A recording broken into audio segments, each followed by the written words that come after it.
जय हिंद साथियों, शुभ संध्या, good evening. और आइए सभी लोग जुड़िए, वीडियो को अंत तक देखना।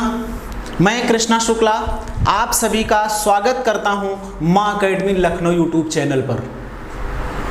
और जीएस का जो सिलसिला हमारा लगातार चल रहा है और शाम की क्लास ये हमारी लगातार आप सभी तक पहुंच रही है। संविधान में जो महत्वपूर्ण टॉपिक हैं उन पर हम लगातार चर्चाएं कर रहे हैं, जिसमें से एक सबसे महत्वपूर्ण टॉपिक आज हम आपके सामने लेकर के हाजिर हैं। और इस टॉपिक को अगर आप पूरा देखेंगे तो बातें बहुत बेहतर ढंग से समझ पाएंगी और भारत के एक नागरिक होने के नाते, यानी इंडिया के एक रिस्पॉन्सिबल सिटीजन होने के नाते आपको ये बातें समझ में आएंगी कि क्या हमें वास्तव में संवैधानिक रूप से जो चीज़ें प्राप्त होनी चाहिए वो प्राप्त हो रही हैं कि नहीं हो रही हैं।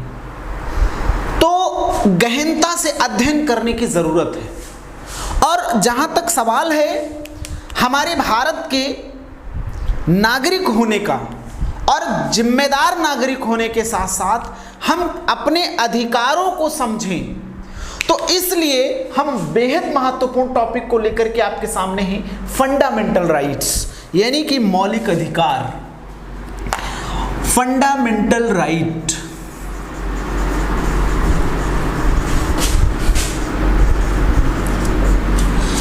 तो जब हम बात करते हैं फंडामेंटल राइट्स की, तो ये हमें संवैधानिक रूप से प्राप्त हुए हैं। बात को बहुत ध्यान से समझना, यानी ये संवैधानिक आधार प्रदान करते हैं, या आप कह सकते हैं कानूनी रूप से। अब समझना क्या है कि संवैधानिक आधार प्रदान करने वाले वो सभी मौलिक अधिकार जिनकी हमें आवश्यकता है, तो उन्हें हमें समझना जरूरी है। और ये बात आपको ध्यान में रखनी होगी कि हमारे संविधान ने हमारी ज़रूरत के हिसाब से कौन कौन से फंडामेंटल राइट्स हमारे दैनिक जीवन में दिए गए हैं हमारे संविधान के अनुसार, उनकी चर्चा। तो मौलिक अधिकार को समझने से पहले एक हमारा आप सभी से प्रश्न है, मेरे प्रिय बच्चों, आप सभी का हृदय से स्वागत है। और आप सभी से मैं उम्मीद करता हूं, आशा करता हूं कि इसका आंसर आप कमेंट बॉक्स में जरूर बताएंगे अपनी समझ के अनुसार। अगर आपको लगता है वास्तव में आप फंडामेंटल राइट्स के डेफिनेशन जानते हैं कि फंडामेंटल राइट है क्या, लेकिन उससे भी पहले हम ये जानने का प्रयास करते हैं कि अधिकार किसे कहते हैं। अधिकार यानी कि राइट्स, अधिकार अर्थात राइट्स किसे कहते हैं, इसके आगे की चर्चा हम अभी बढ़ाएंगे, लेकिन सबसे इंपॉर्टेंट टॉपिक को हम यहां पर डिस्कस कर रहे हैं। तो अधिकार हमारे जन्म से जैसे ही हमारा जीवन शुरू होता है, तो हमारे विकास के लिए, यानी कि पर्सनल डेवलपमेंट के लिए जो तत्व आवश्यक होते हैं उन्हें अधिकार कहते हैं। अब हम अगर इसकी परिभाषा ढंग से समझें तो अधिकार वे तत्व हैं जिसके द्वारा व्यक्ति के व्यक्तित्व का विकास होता है, यानी कि संपूर्ण जीवन का विकास व्यक्ति का ये फंडामेंटल राइट से होता है। जैसे हमें जीने की आवश्यकता है तो हमें खाना यानी खाने की जरूरत होगी, हमें अगर आवागमन करना है तो हमें सड़क पर चलना होगा, हमें एक शिक्षित व्यक्ति बनना है तो उसके लिए शिक्षा ग्रहण करने का हमारा अधिकार होगा।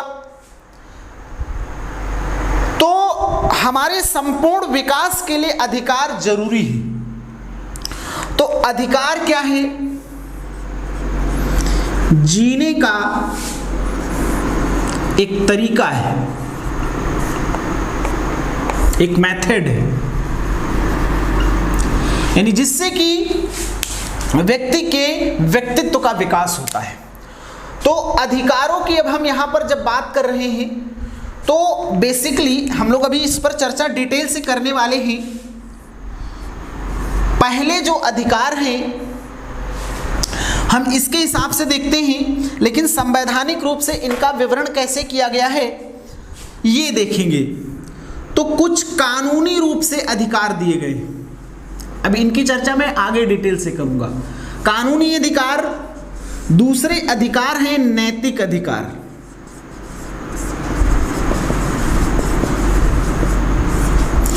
नैतिक अधिकार और तीसरे जो अधिकार हैं उनको हम प्राकृतिक अधिकार या नैसर्गिक अधिकार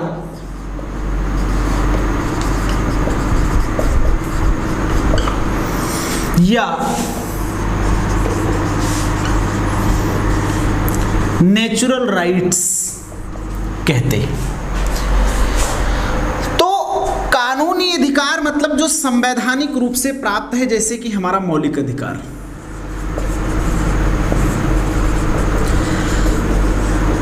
जिस पर हम लोग चर्चा करेंगे, हमें संवैधानिक रूप से प्राप्त है। फर्क क्या है ये चीज आपको समझना है। तो मौलिक अधिकार वे आदर्श तत्व हैं, मौलिक अधिकार वे आदर्श तत्व हैं जिनके द्वारा व्यक्ति के व्यक्तित्व का संपूर्ण विकास होता है। नैतिक आधार वे होते हैं जो हमें नैतिकता के रास्ते पर चलाने का काम करते हैं, यानी नीति का मार्ग प्रशस्त करते हैं, संस्कार देते हैं हमारे अंदर, जो कि हमारे माता पिता के द्वारा वो दिए जाते हैं, पीढ़ी दर पीढ़ी उनको ट्रांसफर किया जाता है, स्थानांतरित किया जाता है। आपने सीखा मौलिक अधिकार संवैधानिक रूप से प्राप्त हैं। नैतिक अधिकार जो है ये नैतिकता का प्रदर्शन करते हैं और ये पीढ़ी दर पीढ़ी स्थानांतरित होते रहते हैं। प्राकृतिक अधिकार जो हैं ये हमें नेचुरल मिल जाते हैं, या इसे हम नैसर्गिक अधिकार भी कहते हैं। मैं आपसे एक प्रश्न करता हूं कि नैसर्गिक अधिकार क्या है, कमेंट बॉक्स में जरूर बताइएगा। अगर आप बहुत अच्छे से कॉन्सेप्ट को समझना चाहते हैं तो अपना अनुभव कमेंट बॉक्स में जरूर साझा करेंगे मेरे प्रिय मित्रों, इस चीज से मैं उम्मीद करता हूं। ठीक है, तो नैसर्गिक अधिकार क्या होते हैं मैं चर्चा कर रहा हूं। नैसर्गिक अधिकार वे होते, जैसे अभी मैं मौलिक अधिकार की बात करता हूं जो कि हमें जन्म से प्राप्त हो जाते हैं, उसी प्रकार से नैसर्गिक अधिकार यानी कि जो नेचुरल राइट्स होते हैं या प्राकृतिक अधिकार होते हैं, ये वे होते हैं कि अगर कोई भी बच्चा जन्मा नहीं है तो जन्म के पहले भी उसको अधिकार प्राप्त होते हैं। अगर कोई भी बच्चा, यानी चाहे वह जानवर का बच्चा हो, चाहे चिड़ियों का बच्चा हो, चाहे वह मनुष्य का बच्चा हो, अगर गर्भ में है तो उसको गर्भावस्था में मारने का कोई अधिकार किसी के पास नहीं। यानी नेचर ने, गॉड ने हमें ये राइट दिया है कि इसका शोषण करने का किसी के पास राइट नहीं, और इसके खिलाफ भी हमारे संविधान में नियमावली बनाई गई है। तो आपने समझा कि मौलिक अधिकार वे हैं जो हमें जन्म से प्राप्त हो जाते हैं। मौलिक अधिकार जो कि हमें जन्म से प्राप्त हो जाते हैं, जबकि नैसर्गिक अधिकार जन्म से पहले प्राप्त होते हैं। तो कौन से अधिकार जन्म के बाद यानी जन्म से मिलते हैं तो मौलिक अधिकार, और जब हम बात करते हैं नैसर्गिक या नेचुरल राइट्स की तो जन्म के पहले मिलते हैं। तो मेरे मित्रों बात समझ में आई होगी। ठीक है, तो ये चीज थी आपके सामने। सिर्फ मैंने अधिकार पर चर्चा की, मैंने सिर्फ राइट्स पर चर्चा की, फंडामेंटल राइट्स पर हम लोग चर्चा करते हैं। आइए और जुड़ते हैं, कहानी को शुरू करते हैं। सबसे पहले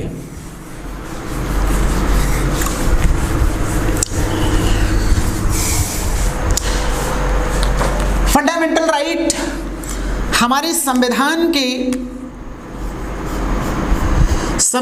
के भाग 3 यानी कि इंडियन कॉन्स्टिट्यूशन के पार्ट 3 में, और इसमें जब हम आर्टिकल्स की बात करते हैं यानी कि अनुच्छेद की बात करते हैं, तो अनुच्छेद 12 से 35 के अंतर्गत पूरा विवरण दिया गया है फंडामेंटल राइट्स का।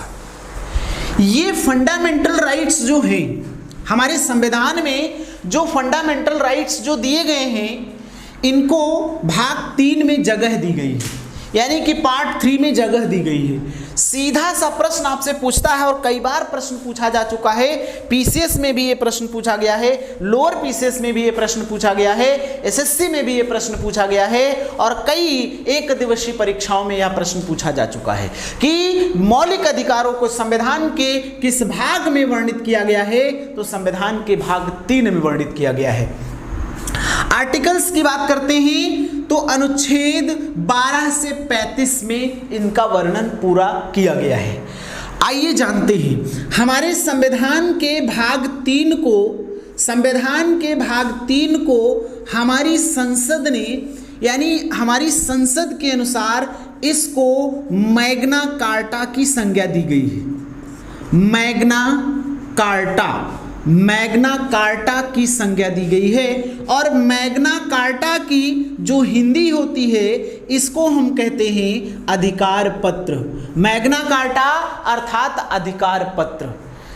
अब हम इस मैग्ना कार्टा की कहानी को जोड़ेंगे आपको, क्योंकि ये पीसीएस के मेंस के लिए भी ये टॉपिक इंपॉर्टेंट हो सकता है। यहां तक क्वेश्चन आपसे क्या पूछा जाता है, अगर एक दिवसीय परीक्षाएं आप देते हैं तो उसमें सीधा प्रश्न पूछा जाता है कि हमारी संसद के अनुसार संविधान के किस भाग को मैग्ना कार्टा कहा जाता है।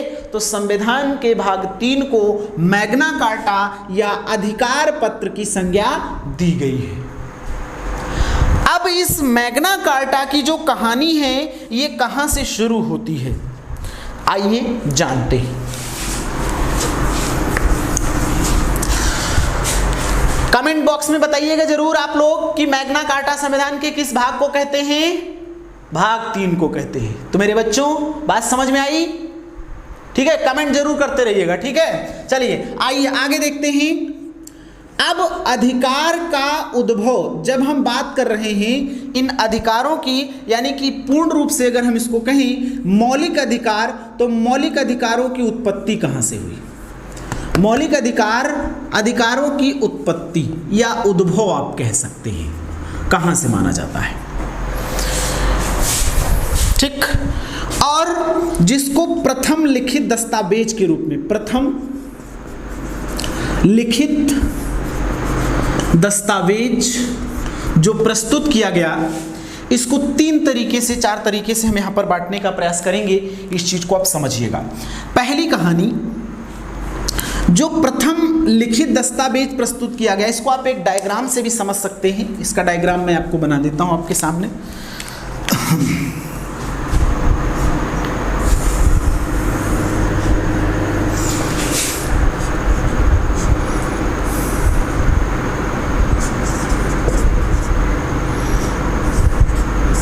ब्रिटेन, फ्रांस,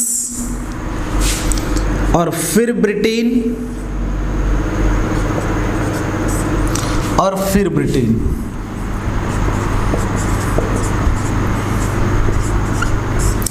ये 4 बार मैंने इसको इसलिए लिखा है क्योंकि ये जो कहानी है ये 1215 ईस्वी के आसपास की कहानी है। मतलब 1215 में, यानी सन 1215 ईस्वी में इसमें क्या किया गया, 1215 में ये 13वीं शताब्दी की बात कर रहे हैं, 13वीं शताब्दी की बात कर रहे हैं। तो इसमें क्या किया गया, आपको पता है कि जो ब्रिटेन है, ब्रिटेन की राजधानी क्या है भाई? लंदन। और लंदन विजिबिलिटी आ रही है? आप लोग कमेंट बॉक्स में बताइएगा जरूर, विजिबिलिटी हो रही कि नहीं हो रही, दिखाई दे रहा है? तो लंदन, ब्रिटेन की राजधानी लंदन, और जो कि थेम्स नदी के किनारे पर बसा हुआ है। थेम्स नदी, थेम्स नदी के पास में एक जगह पड़ती है जिस जगह का नाम है रनीमेड या रेनीमेड। यहां की कहानी तो मैं आपको लेकर चल रहा हूं उस 1215 ईस्वी के साथ।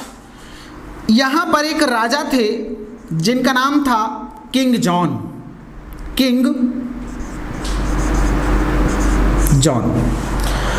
और किंग जॉन एक ऐसा डिक्टेटरशिप के रूप में ब्रिटेन में शासन कर रहा था इस प्रकार से वहां पर तानाशाही चल रही थी। वहां पर ब्रिटेन में कोलोनिज्म की व्यवस्था थी, और कोलोनिज्म की व्यवस्था जो सामंतवादी व्यवस्था के रूप में जानी थी, और छोटे छोटे सामंत छोटी छोटी जगहों पर अपने अपने अधिकार क्षेत्र में रह रहे थे, लेकिन उनकी जो बेसिक जरूरतें थी, उनके डेवलपमेंट के लिए, उनके विकास के लिए जो आदर्श तत्व चाहिए थे वो उन्हें प्राप्त नहीं थे। तो उन सभी सामंतों को एकजुट करके एक सामंतों के लीडर उभर करके आए, जिनका नाम था किंग हेनरी। और किंग हेनरी साहब जो थे, उन्होंने सबको यूनाइट किया और किंग जॉन के पास गए। और जब किंग जॉन के पास पहुंचे तो उनसे ये कहा गया कि हमारे फंडामेंटल राइट जो हैं, जो हमारे अधिकार हैं, उनको हम तक पहुंचाइए। तो मैं आपको बताता हूं वो कहानी क्या थी। इसको इधर आप देखिए जरा। वो एक ऐसा पत्र जो कि 400 यानी कि 400 शब्दों में लिखा हुआ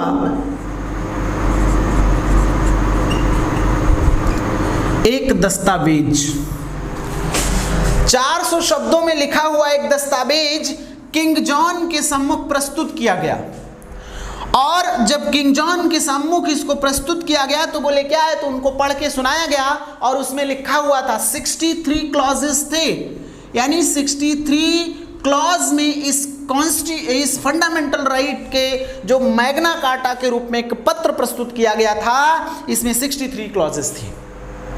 इसको प्रस्तुत किया गया और इनके द्वारा इस पर हस्ताक्षर किए गए, किंग जॉन के द्वारा इस डॉक्यूमेंट्स पर, इस अधिकार पत्र पर हस्ताक्षर किए गए। और यहीं से इसको नाम दे दिया गया मैग्ना कार्टा। इसी को नाम दिया गया मैग्ना कार्टा। हमारी संसद ने भी ब्रिटेन की इस थ्योरी को अपना करके संविधान के भाग 3 को, यानी कि मौलिक अधिकारों को, that means the fundamental rights को मौलिक अधिकारों की संज्ञा दी। तो आप सभी को यह बात समझ में आई होगी कि हमारे संविधान के भाग 3 को क्यों कहा जाता है मैग्ना कार्टा, यानी मैग्ना कार्टा की संज्ञा क्यों दी जाती है। अब हम बात करते हैं 1789 की, 1789 की। तो ये बात समझ में आई। आगे मैं जोड़ता हूं, ब्रिटेन लंदन में, यानी कि ब्रिटेन की राजधानी लंदन, थेम्स नदी के किनारे रेनीमेड जगह पर 1215 ईस्वी की कहानी, जिसमें किंग जॉन के द्वारा इस अधिकार पत्र पर सिग्नेचर किए गए और इस अधिकार पत्र को ही मैग्ना कार्टा कहा गया। इसमें हालांकि संशोधन भी कई बार किए गए। इसमें संशोधन, तो आप कह सकते हैं कि मौलिक अधिकारों को जन्मदाता कौन है, मौलिक अधिकारों का जन्मदाता कौन सा देश है, ब्रिटेन। लेकिन मौलिक अधिकार की जो संकल्पना है वो अमेरिका से ली गई है। मौलिक अधिकार की जो संकल्पना है, मतलब जो नियमावली है, वो अमेरिका के संविधान से ली गई। लेकिन अगर हम मौलिक अधिकारों की उत्पत्ति की बात करेंगे तो वो ब्रिटेन के संविधान से, और इसे मैग्ना कार्टा भी कहा गया। फ्रांस की कहानी की बात करते हैं तो 1789 में 1789 की बात कर रहे हैं। यहां पर एक राजा था जिसका नाम था लुई 16वां। और लुई 16वें ने क्या किया था कि मौलिक अधिकारों के उल्लंघन पर, मौलिक अधिकारों के उल्लंघन, यानी कि इन्होंने उल्लंघन किया। किसका उल्लंघन किया? स्वतंत्रता का उल्लंघन किया, स्वतंत्रता का उल्लंघन किया और समानता का उल्लंघन किया। स्वतंत्रता और समानता के उल्लंघन के लिए इनको जेल में डाल दिया गया, लुई 16वें को। इसके बाद में क्या हुआ? 1791 में मौलिक अधिकारों को 1791 की बात करते हैं। 1791 ईस्वी में इसको मजबूती दी गई। मतलब जो मौलिक अधिकार थे ब्रिटेन के, हालांकि इसमें अभी मैंने बताया कि 1225 ईस्वी में एक संशोधन हुआ, लेकिन 1791 में इनको पूर्ण रूप से मजबूती दे दी गई। पूर्ण रूप से मजबूती देने का काम किया गया, यानी कि अगर देखा जाए मजबूती देने वाला कौन सा देश था? ब्रिटेन। पूर्ण रूप से मजबूती देने वाला देश कौन सा था? तो ब्रिटेन की बात करते हैं। अब यहाँ पर 1936 में इसने मौलिक अधिकारों के साथ साथ मौलिक कर्तव्यों को जगह दी। ठीक है, तो मेरे मित्रों ये बात आपको समझ में आई। यहां पर इसको संविधान के भाग 3 को मैग्ना कार्टा कहा गया है। ब्रिटेन से ये संकल्पना ली गई है। फ्रांस में स्वतंत्रता और समानता का उल्लंघन करने के कारण यहाँ पर ये अधिकार के रूप में थे। लुई 16वें को क्या किया गया? जेल में डाल दिया गया। ब्रिटेन में 1791 ईस्वी में इन्हीं मौलिक अधिकारों को मजबूती दी गई ओरल रूप से। ब्रिटेन के संदर्भ में इसमें मौलिक कर्तव्यों को भी जोड़ा गया 1936 में। अब हम कहानी को जरा और आगे लेकर के चलते हैं। मैं उम्मीद कर रहा हूं कि बातें आपको समझ में आ रही होंगी। थोड़ा सा मैं कॉन्सेप्ट ब्रॉड लेकर के चल रहा हूं, आपको थोड़ा धैर्य दे करके देखना होगा वीडियो को। आप अगर एक बार में बातें समझ में नहीं आती तो इस वीडियो को आप रिप्ले करके जरूर देख लीजिएगा। ठीक है, तो अब आगे आते हैं। हम सभी एक एक करके पूरे मौलिक अधिकारों की चर्चा करना शुरू करते हैं। ठीक है, तो आइए बात करते हैं।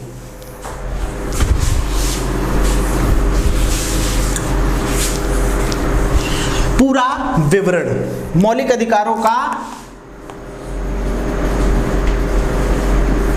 विवरण, या आप कह सकते हैं कंप्लीट इसका जो हम डिस्कशन कर रहे हैं, या इसके अलग अलग पार्ट कर दे रहे हैं।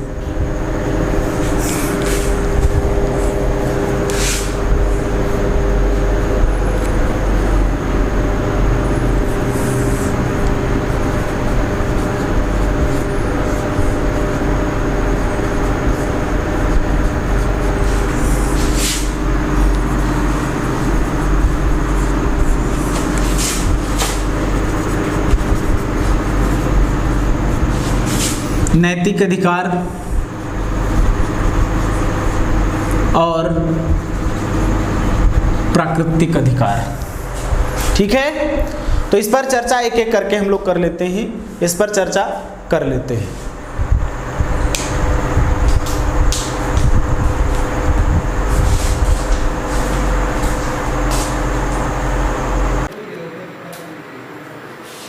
तो हम लोग यहां पर देख रहे हैं मौलिक अधिकारों को का जो वर्णन किया गया है, तो इसको हम अलग अलग रूपों में, वैसे देखा जाए मौलिक का मतलब होता है मूल। मौलिक का मतलब क्या है? मूल रूप से। और मूल रूप से ऐसे अधिकार जो हमें जन्म से प्राप्त है। जन्म से क्या है? प्राप्त है। यानी अगर आपसे प्रश्न पूछ लिया जाए कि मौलिक अधिकार क्या हैं, तो वे अधिकार जो हमें जन्म से प्राप्त हैं और हमारे व्यक्तित्व के विकास के लिए उपयोगी हैं और हमारे संविधान के द्वारा दिए गए हैं। ठीक है, तो जैसे ही व्यक्ति जन्म लेता है तो ये मूल अधिकार उसको प्राप्त हो जाते हैं। अब इसका जब हम वर्गीकरण की बात करते हैं तो इसके प्रमुख रूप से 3 वर्गीकरण हम यहाँ पर देख लेते हैं। सबसे पहला कि कानूनी रूप से, दूसरा यहां पर हम देख लेते हैं नैतिक रूप से,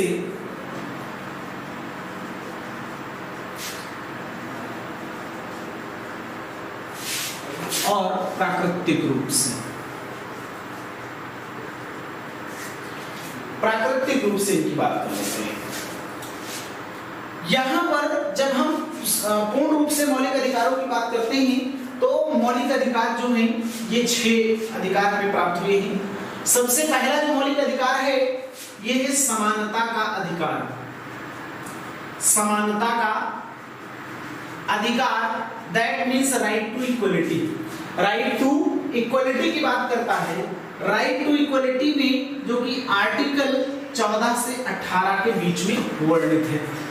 दूसरा जो हमारा वह है स्वतंत्रता का अधिकार। स्वतंत्रता का अधिकार जो 19 से यानी कि 19 से लेकर के 22 तक का पूरा इसमें विवरण दिया गया है। तीसरा संदर्भ यहाँ पर हम देखते हैं, तीसरा जो हमारा राइट है तो यह है शोषण के विरुद्ध अधिकार। शोषण के विरुद्ध अधिकार,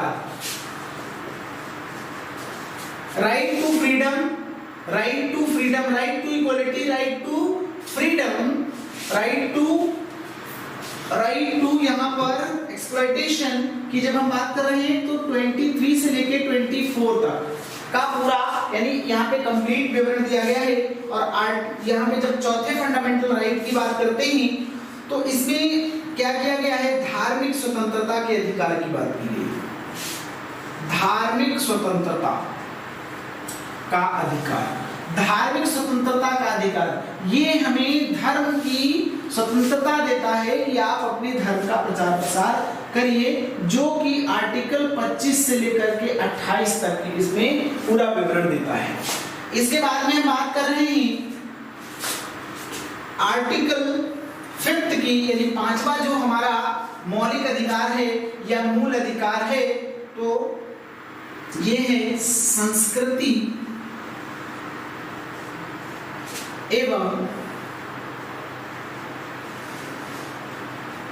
शिक्षा का अधिकार। संस्कृति एवं शिक्षा का अधिकार जो है 29 और 30। राइट टू एजुकेशन को इसमें जोड़ा गया। जब हम 86वें संविधान संशोधन 2002 की बात करते हैं तो इसमें मौलिक अधिकार के रूप में जोड़ा गया कि शिक्षा जो है ये मौलिक अधिकार होगी। शिक्षा क्या होगी, ये मौलिक अधिकार के रूप में हो जाएगी, जिसमें 6 वर्ष से 14 वर्ष तक के बच्चों को निःशुल्क एवं अनिवार्य शिक्षा दी जाएगी। ऐसा फंडामेंटल राइट दिया गया। इसमें संस्कृति एवं शिक्षा के अधिकार में यहाँ से प्रश्न पूछता है कि 86वें संविधान संशोधन 2002 के द्वारा कितने वर्ष तक के बच्चों को निःशुल्क शिक्षा प्राप्त करने का अधिकार दिया गया, तो 6 से 14 वर्ष तक के बच्चों को इसी के तहत इसमें जोड़ा गया। इसके बाद में जब हम बात करते हैं छठे फंडामेंटल राइट की, 6th फंडामेंटल राइट की बात करते हैं तो ये था राइट टू प्रॉपर्टी, यानी कि संपत्ति का अधिकार।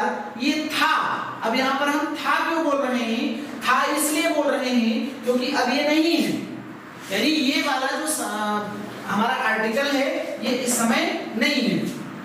तो संपत्ति का अधिकार, राइट टू प्रॉपर्टी, ये संविधान के अनुच्छेद 31 में, ये आर्टिकल 31 में इसको विवरण दिया गया पूरा। लेकिन यहाँ पे मैं क्रॉस का निशान लगाता हूँ, इस चीज को समझिएगा। क्यों, क्योंकि इसको संशोधन के द्वारा हटा दिया गया और इसको संविधान के आर्टिकल 300A में जोड़ दिया गया। 44वें संविधान संशोधन 1978 के द्वारा इसको संपत्ति के अधिकार को, जो कि मौलिक अधिकार था, इसको विधिक अधिकार बना दिया गया, यानी कि कानूनी अधिकार के रूप में बना दिया गया। और कानूनी अधिकार के रूप में देखिए, अगर हम कहें कि आर्थिक अधिकार, तो आर्थिक अधिकार एक रूप से दिया जाता है कि लोगों को अपनी आजीविका चलाने का अधिकार है, किसी भी प्रकार से जैसे भी वह आजीविका अपनी चलाना चाहते हैं उस प्रकार से अपनी आजीविका चला सकते हैं। जैसे उचित मजदूरी जो तय करने की बात होती है तो उचित मजदूरी तय करने की बात, और अगर काम के लिए यानी कि निश्चित काम के लिए निश्चित घंटों को तय कर देना, तो ये सब आर्थिक रूप से यहाँ पर चीजें जोड़ देते हैं। एक चीज और समझेंगे कि जब हम अवकाश की बात करते हैं तो संपत्ति के अधिकार को हटा दिया गया, जो कि 31 में था, तो इट हैज डिलीटेड। अब ये 6th नहीं रह गया। अब मैं 7वें फंडामेंटल राइट की बात करता हूं, लेकिन इसने 6वां स्थान ले लिया था, जिसे हम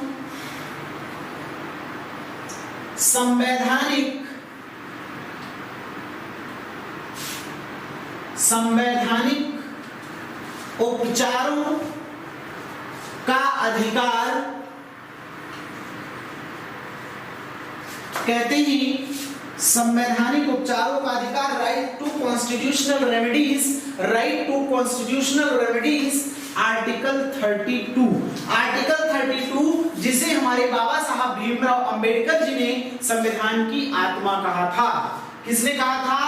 आत्मा कहा था। अब ये आपको कमेंट बॉक्स में एक प्रश्न का उत्तर बताना है कि किसने प्रस्तावना को या इंडियन कॉन्स्टिट्यूशन की जो प्रियम्बल है उसको आत्मा कहा था। तो पिछले वीडियो में मैंने आपको बताया भी था कि किसने प्रियम्बल को या प्रस्तावना को संविधान की आत्मा कहा था। जैसा कि मैंने बताया कि आर्टिकल 32 जो कि संवैधानिक उपचारों का अधिकार है, और इसको संविधान की आत्मा किसने कहा?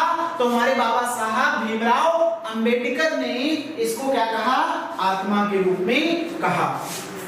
अब इसके बाद में थोड़ी सी चर्चा यहाँ पर हम कर रहे हैं नैतिक अधिकारों की। तो नैतिक अधिकार भी मैंने थोड़ा परिचय दिया था, लेकिन एक बार फिर से समझेंगे कि नैतिक अधिकार वे हैं जो कि हमें नैतिकता प्रदान करते हैं। नैतिकता में क्या क्या चीजें आती हैं? अब हम आदर्श स्वरूप किस प्रकार से प्रस्तुत करते हैं। एक होता है आदर्श नागरिक। तो आदर्श नागरिकता की जो पहचान होती है, आदर्श पुरुष भी होते हैं, यानी पुरुषों में आदर्श स्त्रियां भी होती हैं। और अगर हम आदर्श बच्चों की बात करते हैं तो आदर्श बच्चे जो होते हैं इनको नैतिकता का अधिकार माता पिता से प्राप्त होता है। नैतिक यानी संस्कारी बनने का अधिकार जो है शिक्षा के माध्यम से या पेरेंट्स के माध्यम से मिलता है। तो नैतिकता का अधिकार हमारे लिए क्या है? जरूरी हो जाता है। नैतिक हम होनी चाहिए, हमें नैतिक बनना चाहिए। इसके बाद में जब हम बात कर रहे हैं प्राकृतिक रूप से या प्राकृतिक अधिकार की या नेचुरल अधिकार की बात कर रहे हैं भी, तो इसको हम नेचुरल राइट भी कहते हैं, जो नेचुरली मिलता है, या इसे हम नैसर्गिक अधिकार भी कहते हैं। जैसे कि मैंने भी बताया था कि अगर कोई भी बच्चा मां के पेट में पल रहा है तो उसको जन्म से पूर्व किसी को मारने का अधिकार नहीं है। उसके खिलाफ कुछ कानून बनाए गए हैं और उन कानूनों के तहत उनको सजा दी जाएगी। तो उस पुरुष को भी अधिकार है, चाहे वह बच्चा क्यों ना जानवर का हो या पुरुष का हो। तो ये अधिकारों की हमने चर्चा की। अब इसके बाद हम थोड़ी सी चर्चा यहाँ पे करते हैं कि जो समानता का अधिकार है, नागरिक या सामाजिक अधिकार के रूप में हमें किस प्रकार के अधिकार देता है। जैसे अगर हम यहाँ पे बात करें तो हमें जीवन जीने का अधिकार है, हमें जीवन जीने का अधिकार है, और यहाँ पर परिवार के जीवन यापन कराने का भी हमारे पास अधिकार, मतलब कि समान रूप से समानता की बात की जाएगी। अब यहाँ पर समानता कैसी होगी? भाई हमारा जीवन है तो हम अगर घर के बाहर निकल रहे हैं, संवैधानिक रूप से सरकार का यह नैतिक दायित्व है कि वह सबको समान रूप से लेकर के चले, किसी के साथ भी भेदभाव ना हो। संविधान हमारा कहता है कि अगर कोई भी व्यक्ति अपराधी है और अपराधी होते हुए किसी भी पद पर तैनात है तो वो समान रूप से एक ही जैसा ट्रीट किया जाएगा। उसके लिए कानून क्या होगा? समान होगा। विधि सबके लिए क्या होगी? समान होगी, यानी विधि के समक्ष समता होगी। और व्यक्ति जो होगा जन्म के आधार पर, लिंग के आधार पर, जाति के आधार पर समान होगा, किसी भी प्रकार का उसमें भेदभाव नहीं किया जाएगा। मतलब अब यहाँ पर आपको देखना, जैसे समानता किसकी किसकी होगी, तो लिंग के आधार पर किसी को भेदभाव नहीं किया जाएगा, जाति के आधार पर समानता दी जाएगी, और धर्म के आधार पर समानता दी जाएगी। और इसी के साथ साथ यहाँ पे जब हम बात करते हैं तो व्यक्ति को समानता का जो आधार है ये अवसर के प्रति भी दिया जाएगा, यानी अवसर की भी समानता दी जाएगी। और यहाँ पर सभी को, यानी कि छुआछूत का पूरी तरीके से क्या किया जाएगा, यानी इसका अंत किया जाएगा, ये भी समान रूप से। क्योंकि जब हम समानता की बात करते हैं तो अस्पृश्यता जैसे कानून, यानी कि अनटचेबिलिटी जैसी व्यवस्था को हम यहाँ पे नहीं रखेंगे, इसको कानूनी रूप से क्या करेंगे, यह एक अपराध होगा। तो जाति के आधार पर, लिंग के आधार पर विधि अर्थात जो कानून है, कानूनी रूप से सभी लोग क्या होंगे, समान होंगे। क्राइम कोई भी करेगा, लेकिन जो सजा का प्रावधान प्रावधान, जिस सजा का प्रावधान है वो सजा उसी के तहत दी जाएगी सभी, चाहे वह देश का राष्ट्रपति हो, चाहे वह प्रधानमंत्री हो, चाहे वह राज्यपाल या मुख्यमंत्री हो, तो उनको सबको सजा का प्रावधान दिया जाएगा। हम लोग इस पर चर्चा करेंगे डिटेल से, लेकिन आइए इसके बारे में देखते हैं। दूसरा वाला जो हमारा फंडामेंटल राइट है, स्वतंत्रता की बात करते हैं। स्वतंत्रता जो शब्द है, स्वतंत्रता जो शब्द है, ये अपने आप में ही एक महानता का प्रतीक माना जाता है। स्वतंत्रता एक भाव है, स्वतंत्रता एक ऐसा भाव है जो व्यक्ति को अपने व्यक्तित्व के विकास में बहुत बड़ा योगदान करता है।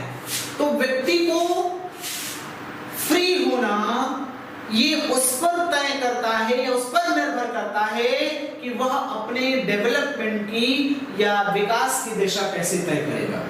तो यहाँ पर स्वतंत्रता कौन कौन सी स्वतंत्रताएं दी गई हैं, जैसे बोलने की स्वतंत्रता की हम बात करते हैं, बोलने की स्वतंत्रता की बात करते हैं, व्यक्तिगत स्वतंत्रता की बात करते हैं, और हमारे पास आने जाने की, कहीं पर आने जाने की स्वतंत्रता है, कहीं पर बसने की स्वतंत्रता है, और सभा करने की स्वतंत्रता है।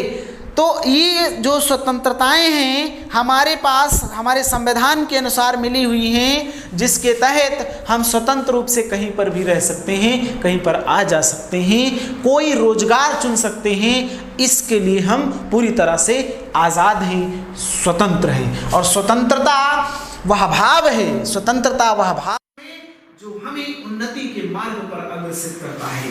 शोषण की बात करते हैं, जब हम एक्सप्लॉयटेशन की बात करते हैं तो एक्सप्लॉयटेशन किसी भी प्रकार से किया गया, हम इनको डिटेल से एक फंडामेंटल राइट पर चर्चा करेंगे।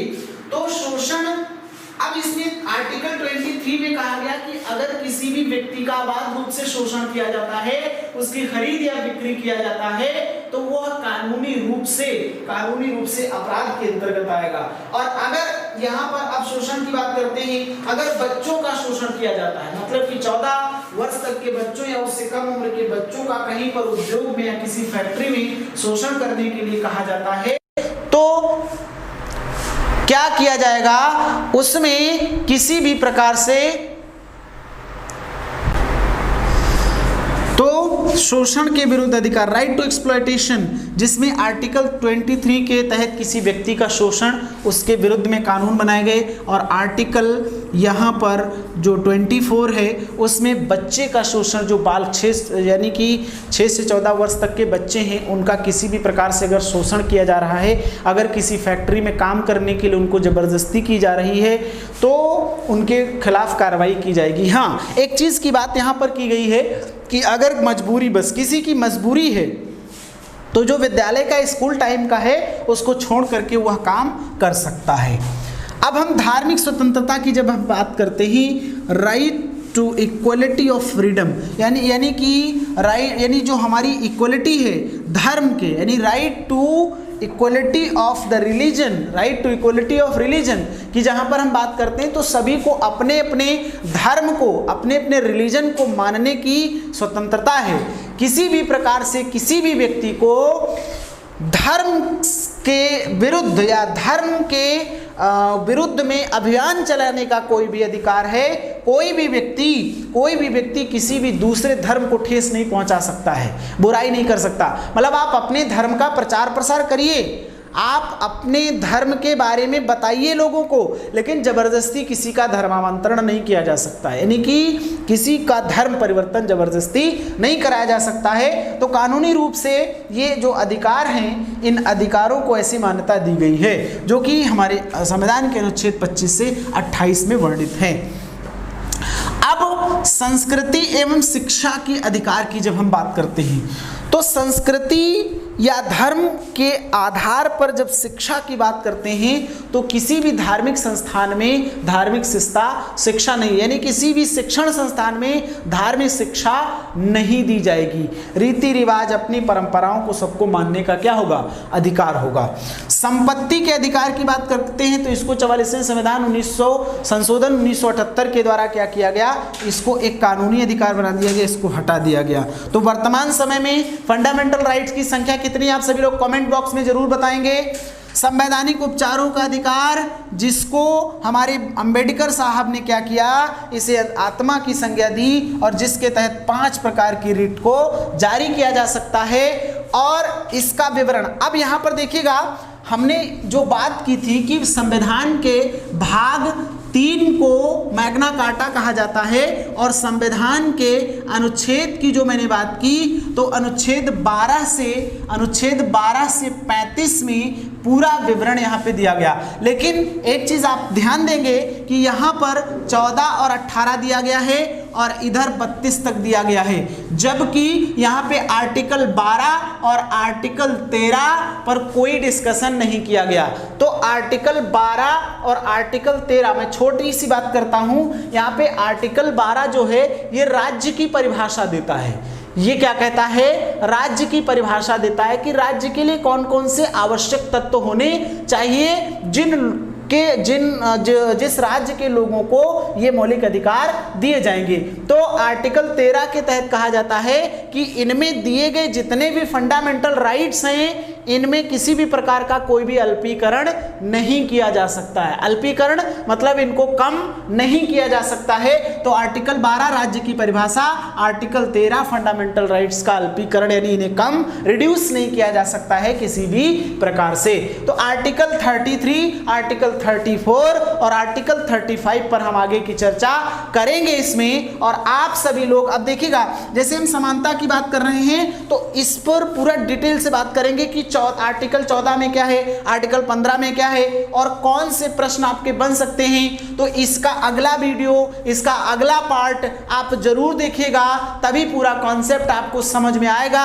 और वीडियो को ज्यादा से ज्यादा आप शेयर करें, लाइक करें, सब्सक्राइब करें। मां अकेडमी लखनऊ यूट्यूब चैनल पर आप सभी का बहुत बहुत स्वागत। धन्यवाद।